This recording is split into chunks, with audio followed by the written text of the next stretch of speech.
আচ্ছা শিপু, তুমি কি আন্টি সর দেখেছো? আন্টি সর মানে আবার কি? বুঝলাম না তো। ডাইনোসর নামটা শুনেছি।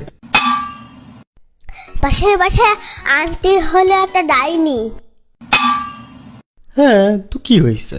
তাহলে ডাইনো থেকে ডাইনি, তারপরে হচ্ছে পারে সর থেকে সর, তাহলে সব মিলে ডাইনি সর। সবই বুঝলাম, কিন্তু পাশের বাসার আন্টি ডাইনোসর কিভাবে হলো? এটা তো আরো সোজা। তুমি তো পাগল, তুমি তো কিছুই বুঝো, তোমার মাথায় তো পাগলের ডিম। আমার মতন যদি জ্ঞানী হতো তাহলে এত আজে বাজে প্রশ্ন করতো না।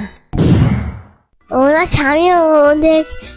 স্বামী ওকে রেগে বললো, এই ডাইনি সর এখান থেকে, আমার মাথায় সান্ডা করবি না, খবরদার। তারপর থেকে ওর নাম হয়ে গেল ডাইনোসর।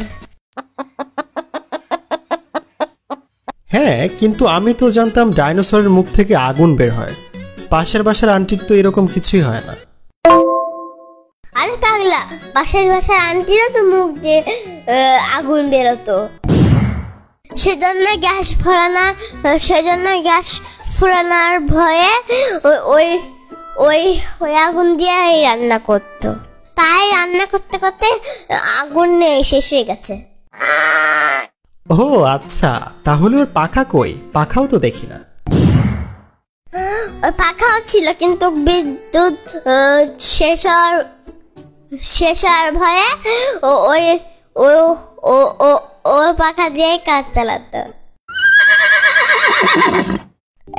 বাতাস করতে করতে পাখাতে জন্ডিস হয়, আর এই জন্ডিস হওয়ার কারণে পাখাটি মরে যায়। পাখাতে আবার কিভাবে জন্ডিস হয়?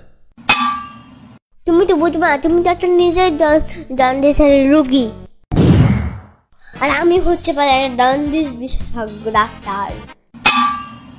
আমিও একটা জন্ডিস বিশেষজ্ঞ ডাক্তার। ধুর, আজ এটা কথা কও শুধু। মুনিয়ার কাছে কোনো মিথ্যা কথা বলার প্রশ্নই নাই। মুনিয়ার সব কথা সব সময় বিশ্বাসী, সব সময় সাদা ভাত খায় আর সাদা কথা বলে। এখন তো পৃথিবীতে কোনো ডাইনোসরই নাই, তাহলে আন্টি কিভাবে আছে? এটার একটা ভয়ানক কাহিনী আছে। একটা বড় অ্যাস্টেরয়েড পৃথিবীতে আঘাত করে, আর যার কারণে সব পৃথিবীর ডাইনোসর মারা যায়। তাহলে পাশের বাসার আন্টির কি হইল? কারণ কথা আছে, শয়তান মানুষ বেশি বাঁচে। কারণ এই কারণে তুমি অনেক দিন থেকে বেঁচে আসছো, কারণ তুমি একটা শয়তান মানুষ।